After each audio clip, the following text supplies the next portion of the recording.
Welcome back to our ongoing discussion series. If you missed the first two episodes covering 5 types of discussion well worth trying and introducing the Harkness method for student-led discussion, you might want to pause and go back to the last 2 episodes before continuing with this one. Now today, we're diving deep into student-led discussion, specifically setting up a structure that will let you be successful.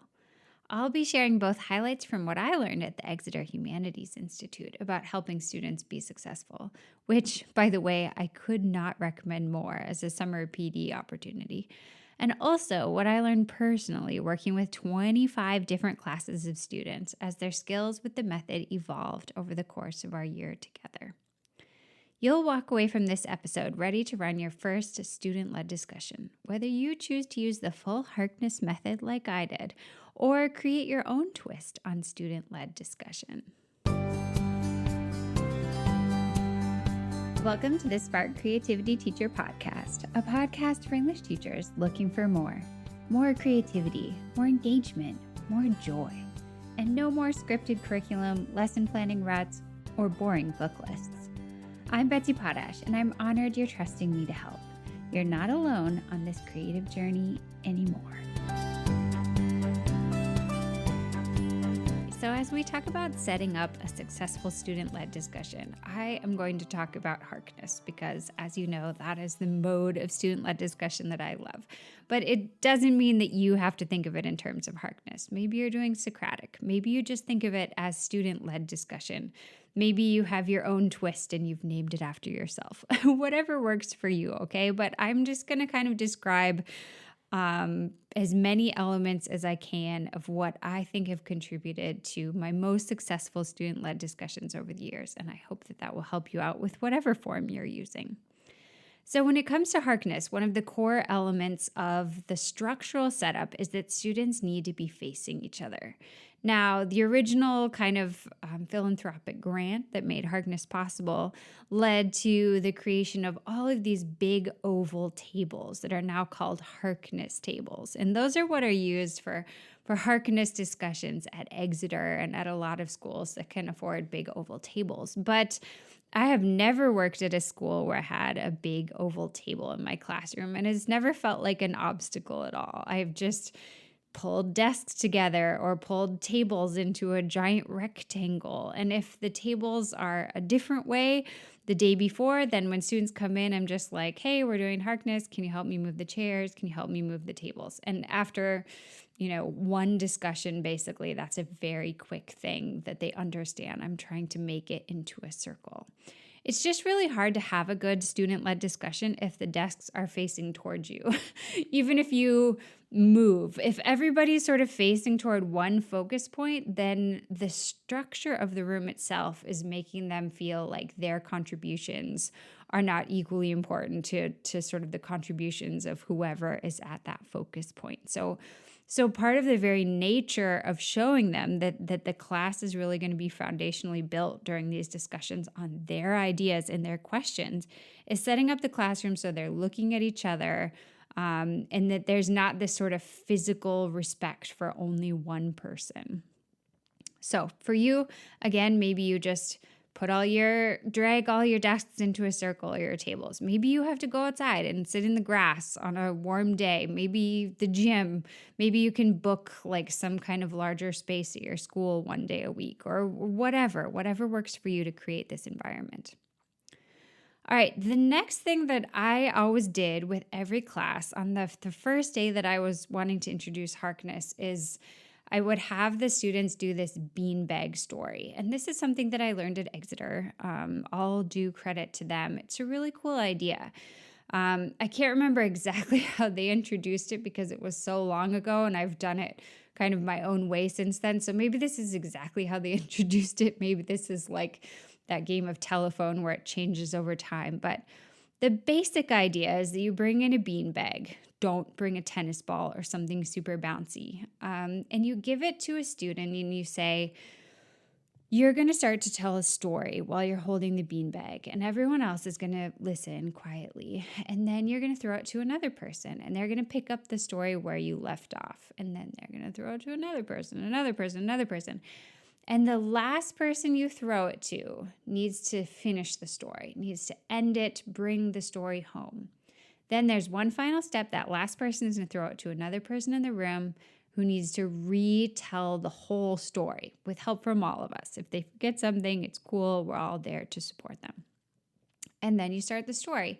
And I've heard a lot of really interesting, funny stories. You never know what's going to happen with this story. It's a really cool experience every time.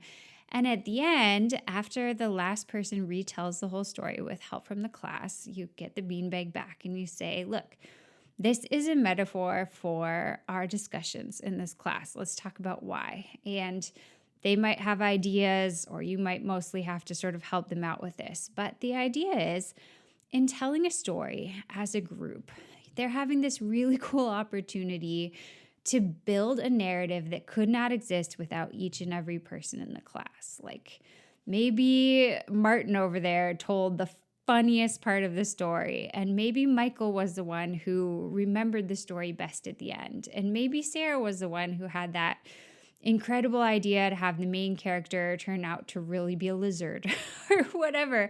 And you can kind of point out like, wow, the story would have been so different without that funny bit that Anna added in, or, all the little details. And they kind of realize, wow, yeah, like this story is really different than what I would have told if it was me alone. This story was enriched by all these people in the room.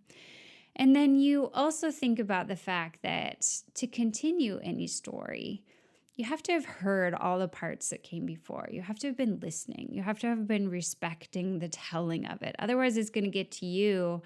You're not going to have any idea what to say because you missed everything that came before and you weren't kind of respecting the process. And again, like the person at the end, if you get tossed that beanbag and you need to retell the whole story, obviously you need to have been focused. But if you have some problems, your community is there to help you out.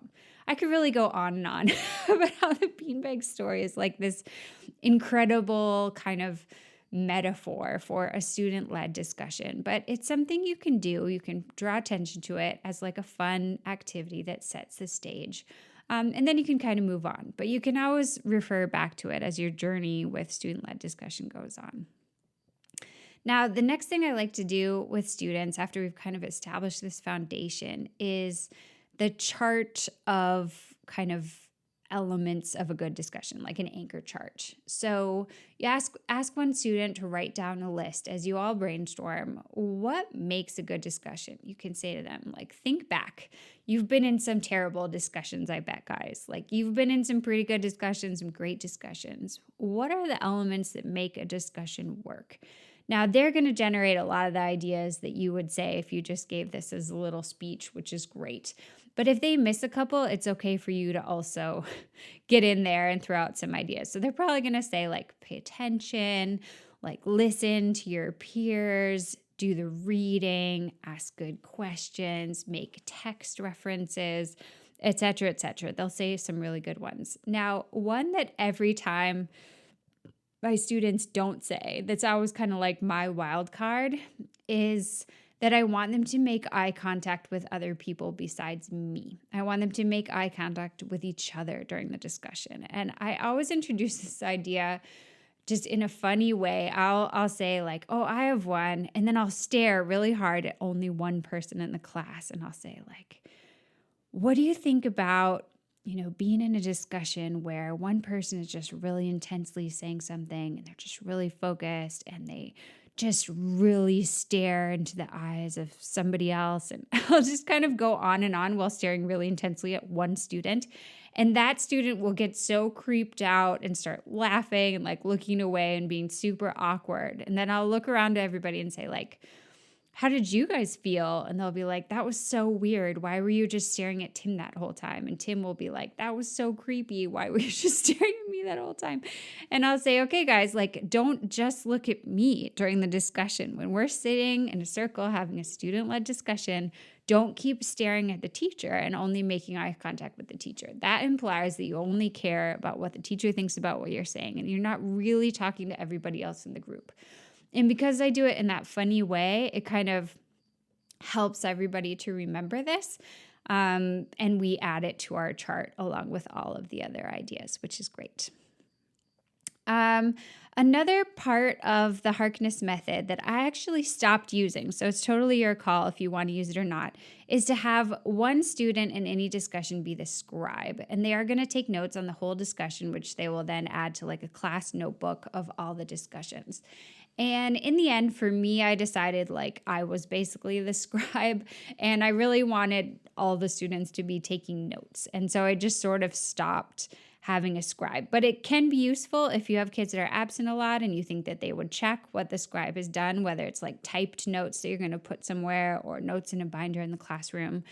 That is great. I just found that it wasn't actually a very living document that students went to, and I just wanted to have the scribe participate instead.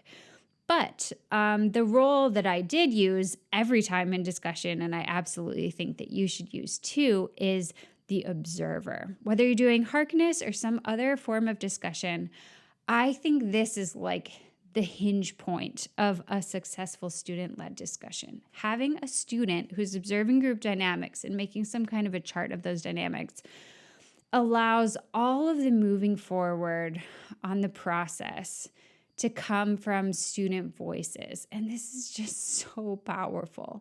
Instead of at the end of a discussion, you making a recommendation to the class about how they can improve and kind of giving them a little speech like, oh, you did this well, but really we need to do more of this. It's going to come from their peers. It's going to come from one observer after another over the course of many discussions. And it's very profound. I'm like, I don't know, not tearing up. I'm just like, as I think back on those conversations where students spoke to the group and said, look, you guys, like this discussion went like this because of this, and we really need to do this. It is so meaningful and powerful. And the evolution of that from how the first observer speaks to the group to how the 32nd observer speaks to the group and the 60th, like they learn so much and they build so much on the foundations that come up class after class as they make these small improvements that the observer recommends. So I'm getting a little ahead of myself. The basic observation chart is so super simple. You could just have a kid take a blank piece of paper and draw a big oval on it, but you can also sort of print out a more formal one. They're all over the internet. But it's just a big oval, and the student will write the names of all the students in the discussion at the location where they're sitting around the circle. So if I, Betsy, am sitting next to my friend Melanie, then they're going to write Melanie next to me on the circle, and then Jim, and then Jamal, and, just like around the circle. And then wherever the discussion starts, they're going to put their pencil down on that person's name at that point in the circle. And they'll wait to see who speaks next, and they'll draw a little arc over to that person's name, and then they'll wait to see who speaks next, and they'll draw an arc to that person's name, and they'll arc over the course of the whole thing.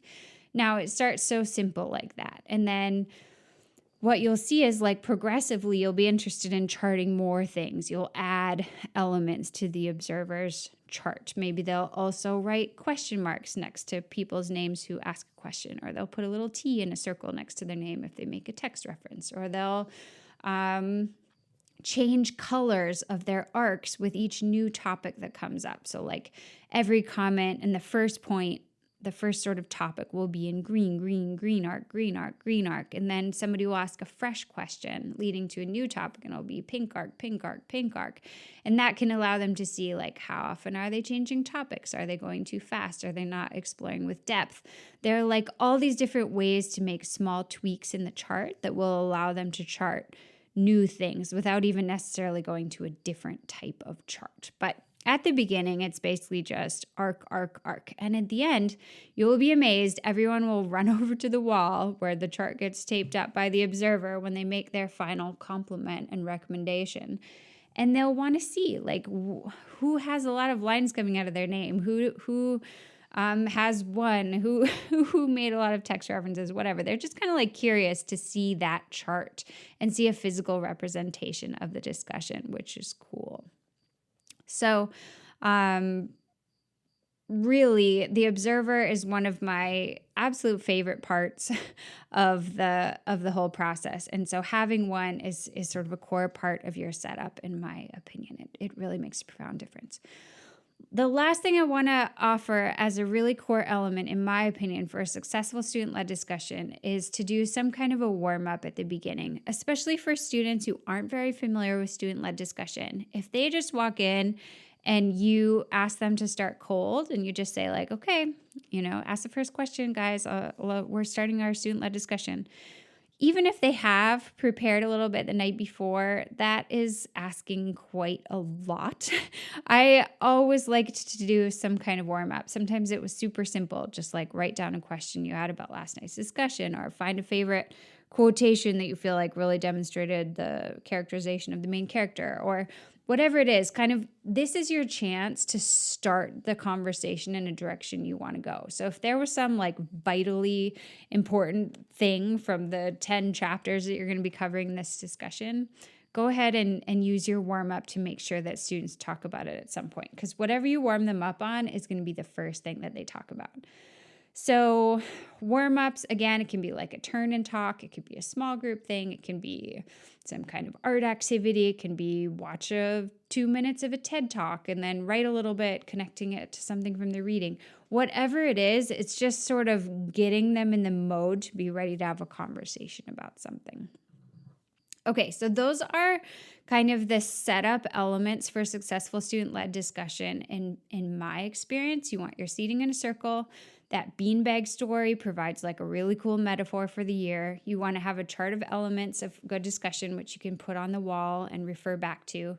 You want an observer, and you want to do some kind of a warm-up to get things kicked off every day. It can change all the time, but some kind of a warm-up. Okay. So you've set everything up for your student-led discussion. You are ready for your students to absolutely crush it. Here's the thing. As with anything, it will sometimes be great right off the bat. Some sections may just nail this from day one. Other sections, it will be hard. But I believe that students can get there in the end, because I've done this with so many different classes, and I've never had a class not get there in the end. So here's what I would do on the day of discussion. You want to start by kind of leading them into it, and you can be present in the lead-in. You can be gentle. You're going to want to invite someone to kick off the conversation from the warm-up. At this point, especially on the first day, I'm going to kind of remind everyone to listen thoughtfully to what is said, to add to what is said, to ask follow-up questions, refer to text related to what is said, based on kind of all the things we've discussed that are on a chart on the wall. I'm going to remind them that I am not going to jump in during the first pause, even if it's awkward. Even if it's really super duper awkward, I am still not going to jump in. And I'm going to remind them that when it gets quiet and everyone has thought for a little while and they've realized they don't have anything else to say on a topic, that's a chance for someone to raise a new topic or a new question. Now, I am going to turn it over to my students, and I am going to trust, and I am going to cross my fingers, and I'm going to remember it's okay if it's awkward at first. What I will focus on during that first discussion and every discussion is taking really great notes, which are partly because it's interesting. I want to hear what students say. I want to write it down. Partly because it's a great way to keep me from jumping in during awkward silence. Okay, if you're like really focused on taking notes and you kind of have your own thing going and students can see your eyes are down, you're kind of like, writing down all their brilliant points and valuing them, it kind of reminds them that you're not there as their backup plan. If you absolutely have to participate sometime, it would probably be because they're falling down some kind of false rabbit hole. Like they've decided that something is happening in the book that is not happening. And of course, they may self-correct. If you give them a little time, see if some student is like, well, I didn't think that actually was what happened there.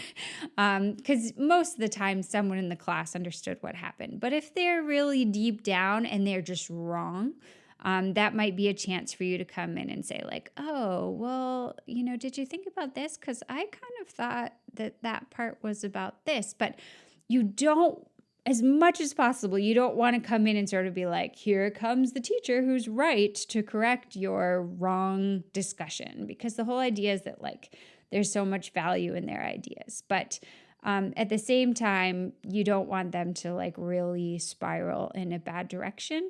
Another method here is sort of to come back to it when the discussion is over and say like, I want to offer another perspective on what happened on page 34 or whatever. Like, my research suggests that that was actually this, but I was really intrigued by what you guys said. Maybe the author wanted you to think about both possibilities or whatever. So that's a time when, extremely rarely you might end up coming into a discussion. But really, the more you do stuff like that, the more kids are going to sort of feel like you're still commanding the discussion. So as much as possible, you don't want to. The other time, I suppose you might have to come in as if kids are just being inappropriate or being offensive to each other. But really, I have not had... I can't even think of a single time I had to come in because kids were just truly being inappropriate. So mostly you're sitting, you're taking notes, you're like being excited about what the kids are doing. Now, when it feels like a good time for the discussion to end it. Better a short, successful discussion at first than one that kind of spirals and the kids just don't have anything left to say, and it's really like gets very sparse and unhelpful at the end. So when the discussion feels done, even if it's just 10 minutes, that's fine. Like you can put an end to it and just say like, thanks everybody. Like, that was a great first discussion, or, we're going to continue this on Friday or whatever. And at that point, the observer takes the stage. So the observer has been filling out the chart during all this time. The observer doesn't participate at all. I should have mentioned that. They're just quiet. They are an observer of group dynamics, and they have their moment to shine at the end. So at that point, you turn it over to the observer. You say, now I'd like to hear back from our observer.